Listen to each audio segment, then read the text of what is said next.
ene de ye di ni ekokochiremu ewo eye asante mantem a me ne wo ekase papa bi ayade amatemamufo no elbo na baso pan eye se enkrofo bi sei ana ejanum sei bi na wo mo epe ewo omayi emu esansa wo mo emfo abone so na nya de so wo behwe se bonefosem enko eye eso na de papa yi aye no ansa ne de ebetu dwan mo menkan mo esem nyumako bi na eso yasen ema ye di edwumadie eba ebebe somo abre ene abrebia eno ene ochade herbal center ochade say branaso ye eso oba odepua etete wo bema chese obema entimi enyina so wo pese obema ensuso enye kese ene chese ni nyina no wo anu edo opese won long journey nsuso a ene wo behwe ede ama eba ne diabetes ne ntihye wan nsuso edro dia wo bi ewo ehonom a eno ntino fa ne number ewo screen no eso na ene no entwetwe eye enkomo na ye bom ede era ensam no emu no eya asante mantem krono bobi ekoso ewo enkarie kwode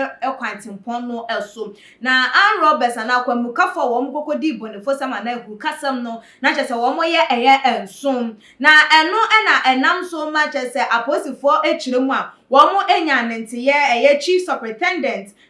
ye Jude Kobina no ena ye divisional commander ede ema eye ensem no na di nsem no atudwa no na wo chiremu SM ebra wo mo enya akọ se krono bobi ekoso ewo kwantempon no eso no wo mo eye wo ma dwen so wo betu anamo akọ no kokopie mu ewo ho na chese akronfo no wo matimi arobo cars miensa an cars miensa a moto ba kwa na chese wo no so no ye wo chema na chese ye forestry personnel anya no so wotini moto so achese nkofo yi akwamkafo yi ekokọ so wo mu emu na ebusuafo ebra papa yi achese ni din antimi ama metodwa ete se kronobo akoso eno ene nanse wotwe ne ba ne yirede edi no kokopie mu ewo police station wonu mo se mati se sei na akoso na mebai woka hu ebi denti na papa yi ejina so kasa ne bayi eka hu ebi anache so wo kiremu a okọ ne ba ne dem no nyoma wokọ hu ewo ho no so be hu se ne bayi kronobo no wo benim ehu ebi a eno nti wono aso ne yemo ba achese watete no anu wotimi aso ne nsa ede na kwakopie mu ewo aposifo akache ne no na madodo na ebo ensem ede ma wo ye papa no na ye papa ye divisional commander chief superintendent Jude Kobina ede ne nsem no etudwa no wo chiremu SM. The father turned his son in when he noticed some weapon in his room. It was a community watch service that got the father coming to us to name his son as one of the 7 armed robbers who took part in the highway robbery. So the boy is in our custody and we will proceed for court. We ene papa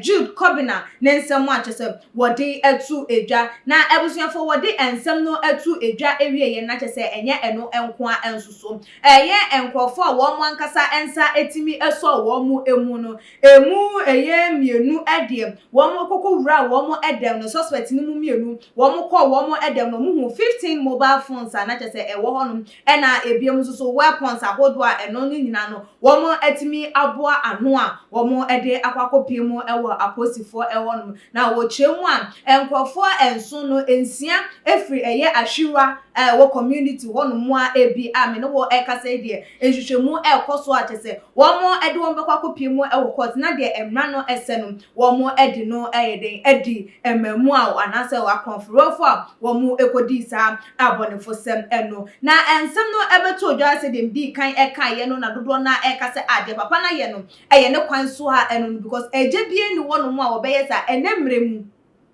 papa bi wo ho ana ene bi wo ho no ma ne ba ye de enye no kurampo no wo be unu wunye duru wono mu a wo kan ye na wo se an me ba no woni ho na me ba no woni ho ene monko oba meka che no esusu na ne ba no wapo no ede na hye na motom ewo dem aka che ne se wonte ho ho no wampie enu nti se papa we etimi anya kokodrom na wansuro se na ebeyi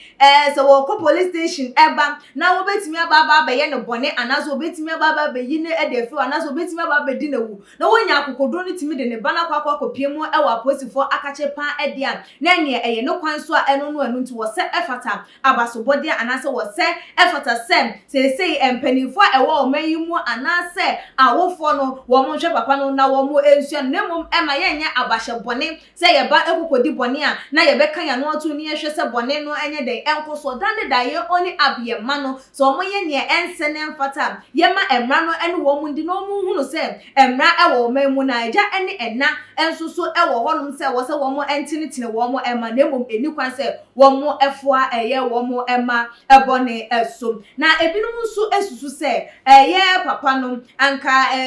obetimi ato no bo na wabusa ne ba no o se bia eye no kre se ni na mahunu ewo wo honum na ye se krono bo ekoso unim hu bi anase se na wofuti prekope ede wo ba ne eko na ebia na akwada yi wonim ho hweje se nyoma no keke na ewo na kache anase obi na de beja anase o ebia boys wakache ni so o jigu ho ma meba ba beje na ebia wonim ho hwe a se wo de wo ba no eko akoma posifo nti se wo kọ na wo ba no wo hunu se ade no anase de ade ato no so enimu sa wo papa no sen na wo ba no wo behu nti papa no wandwe mu mienu ansa na ode ne ba no eko anase wantimi afa ne ba no antna se no ene ne mfom so a waye nti bi bo na ba so na ebi nso ehu ne se de wo ye no enye ne kwan so a eno wo so adwenche fa papa yi ena muntu a wotu ye ehu ene se fabra ebebetu edwa ewotu magin comment section na like videos na share all the social media platform media ene equia sikapa dasene yebesan edi ehia ebi makram